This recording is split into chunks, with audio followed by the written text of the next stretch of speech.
नई नई शादी करके आई थी पूर्णिमा। उसके पति प्रकाश को हर बात के बाद अरे मजाक कर रहा था बोलने की आदत थी। एक दिन पूर्णिमा चाय बना रही होती है।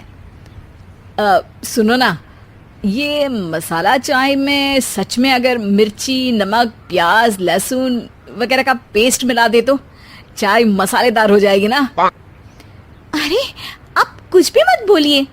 अरे मजाक कर रहा था। प्रकाश कभी कभी मजाक करता था, लेकिन कई बार उसका मजाक ऐसी बात के साथ आता जिसको सुनने के बाद किसी को मजा तो नहीं पर गुस्सा जरूर आ जाता। जैसे एक दिन प्रकाश ऑफिस जाते हुए हड़बड़ी में कहता है, अरे मेरे मोजे कहाँ मौज मार रहे हैं? अभी लाई। पूर्णिमा प्रकाश को मोजे लाकर दे देती है। अरे मेरी फाइल कहाँ है? मैं लेट हो रहा हूँ। रुकिए अभी लाई। फाइल भी आ जाती है। अरे वो टिफिन तो ला दो, कितना लेट करवाओगी? एक तो सामान इधर उधर पटक देते हो, मुझे ढूंढ के लाना पड़ता है, फिर मुझे कहते हो कि लेट हो रहा हूँ। अरे जल्दी जल्दी हाथ चलाओ ना। 8 हाथ नहीं है मेरे, 2 ही है। ऑक्टोपस दिख रही हूँ क्या? हाँ हाँ ठीक है, जाओ जल्दी से टिफिन लेकर आओ। 2 हाथ तो है ना, उन्हीं का ठीक से इस्तेमाल कर लोगी तो लेट नहीं होऊंगा मैं। पूर्णिमा टिफिन लेकर आ जाती है। वैसे तुम थक जाती होगी ना इतना सब काम करके। हाँ और नहीं तो क्या। तो मैं कुछ इंतजाम कर लेता हूँ। काम वाली लाओगे क्या? अरे नहीं नहीं, दूसरी शादी कर लूंगा। 2 पत्नी होंगी तो काम आसानी से हो जाएगा ना। क्या? अरे मजाक कर रहा था। प्रकाश तो मैं मजाक कर रहा था कहकर वहां से चला जाता है। लेकिन पूर्णिमा के मन से प्रकाश की 2 शादी वाली बात का दुख पूरे दिन नहीं जाता। शाम को प्रकाश ऑफिस से लेट वापस आता है। हाथ मुंह धोऊंगा, टॉवल लगा देना, फिर खाना खाऊंगा, खाना भी लगा देना। देखो लेट मत करना। सब काम आराम से ही होंगे।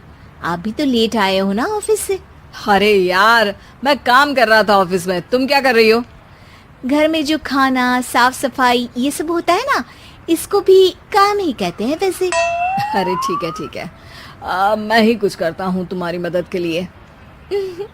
ऑफिस से आकर मेरा हाथ बटाओगे घर के काम में?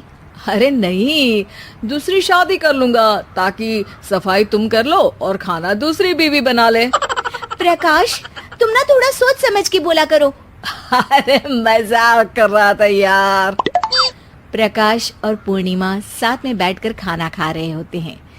प्रकाश अपनी धुन में खाना खा रहा होता है, जबकि पूर्णिमा इस बात को लेकर उदास है कि प्रकाश हमेशा कोई दुखी कर देने वाली बात ही बोल देता है और उसके बाद मजाक कर रहा था कह के खुद को बचा लेता है। रात को सोते वक्त पूर्णिमा ने सोच लिया था कि प्रकाश से इस बारे में बात करनी ही पड़ेगी। अगली सुबह भी प्रकाश ने ये लाओ वो लाओ का तांडव शुरू कर दिया। अरे काले वाले जूते कहाँ हैं? बेड के नीचे। अरे टिफिन तो लाओ जरा। ले आऊंगी, पर पहले कुछ बात करनी है। क्या बात करनी है तुमको?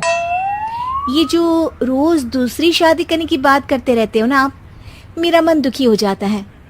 मत बोलिए ना ऐसी बात। अरे पगली, पहले क्यों नहीं बताया? मैं इसका समाधान कर दूंगा।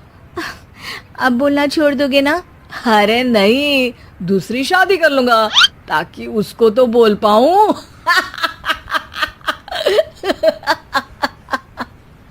उफ़, तुम कभी नहीं सुधरोगे। मजाक कर रहा था। पूर्णिमा की बात को प्रकाश हंसी में उड़ा देता है। पूर्णिमा बहुत भारी मन से टिफिन लेकर आती है। ये लीजिए टिफिन। अरे मैं तो भूल ही गया, आज मेरे बॉस के बेटे की बर्थडे पार्टी है, तुमको भी बुलाया है, रात को तैयार रहना। रात को पूर्णिमा और प्रकाश बॉस के बेटे की बर्थडे पार्टी में पहुंच जाते हैं। वहां प्रकाश के ऑफिस के और भी लोग हैं जिनको पूर्णिमा पहले से जानती है।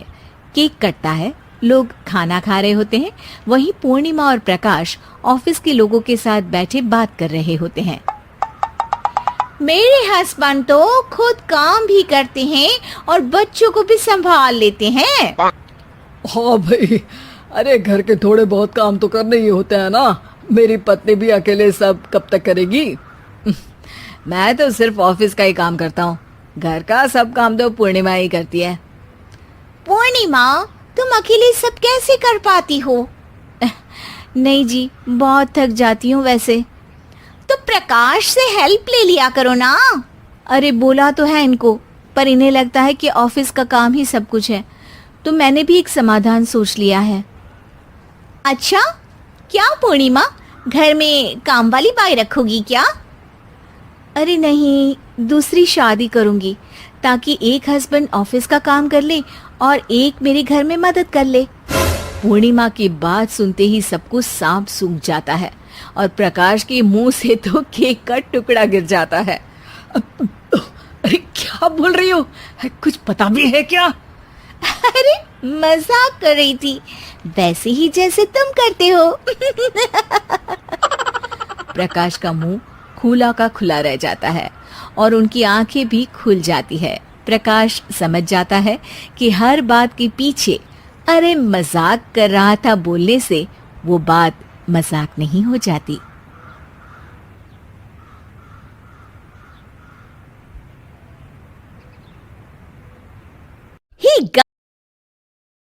दीवार पर टंगी सास। पंजाबी में कहावत है, सास चंगी होवे या ते दीवार ते टंगी होवे। संगीता की शादी भी एक ऐसे ही घर में होती है जहां उसकी सास दीवार पर टंगी होती है। ससुर और पति शादी के पहले दिन उसे सास के फोटो के सामने ले जाते हैं, जहां ससुर जी कहते हैं, बेटा बेटा संगीता, ये तुम्हारी सास थी, बहुत नेक और भली, लेकिन थोड़ी गुस्सैल थी। गुस्सा आने पर सब तहस नहस कर देती थी, पर अब ये इस दुनिया में नहीं है। हाँ संगीता, माँ होती तो तुम इनकी कोई बात टाल नहीं सकती थी, वरना तो माँ घर में भूचाल ले आती। संगीता मन में खुश होती है कि अच्छा है कि ऐसी औरत अब इस घर में नहीं है, लेकिन दिखावे के लिए वो जैसे ही सास की फोटो के सामने हाथ जोड़कर खड़ी होती है, ये क्या? सास उसे देखकर मुस्कुराने लगी।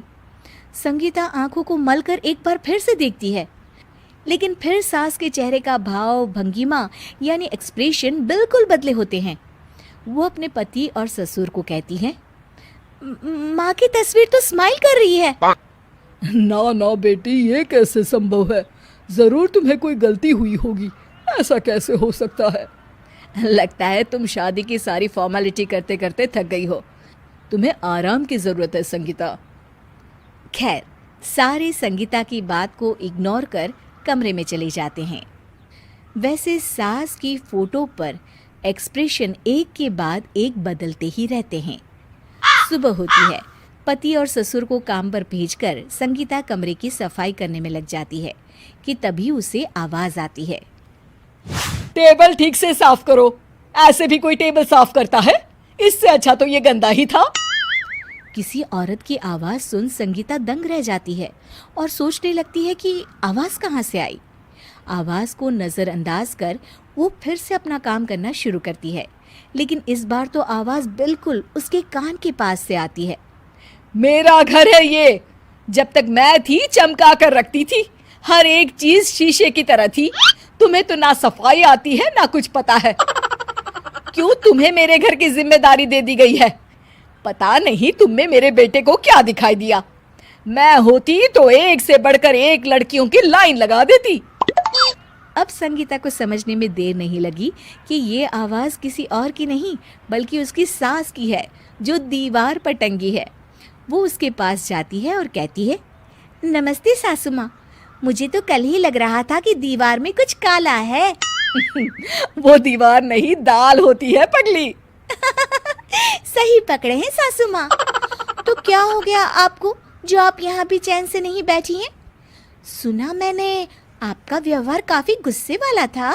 चुप रह तू, ज्यादा बकर बकर ना कर। घर का काम करना तो आता नहीं, आई है मुझसे बहस करने। हाँ देखिए सासू माँ, मैं आपसे साफ साफ कह देती हूँ, मुझसे पंगा लेने की कोशिश मत करिएगा।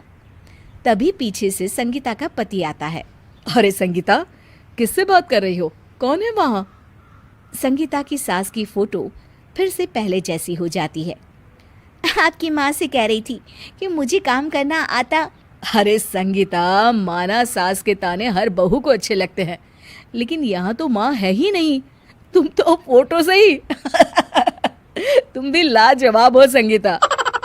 किसी को विश्वास नहीं होता कि संगीता अपनी मरी हुई सास की फोटो से बात करती है। वहीं आए दिन संगीता की सास संगीता को किसी न किसी बात पर आते जाते ताने देती। संगीता को भी अब सास के तानों और उनसे बात करने की आदत हो गई। वो कभी खानदान की कहानी तो कभी तीज त्योहार कैसे मनाए या किसी व्यंजन की रेसिपी सास से ही पूछती। सारा दिन घर में अकेली संगीता की सास अब उसके लिए तानों के साथ पक्की साथी की तरह भी रहने लगी थी, जो किसी और को नहीं बल्कि संगीता को ही सुनाई देती। तो देखा आपने, सास बहू का रिश्ता हर रिश्ते से ऊपर होता है, फिर चाहे वो खट्टा हो या मीठा।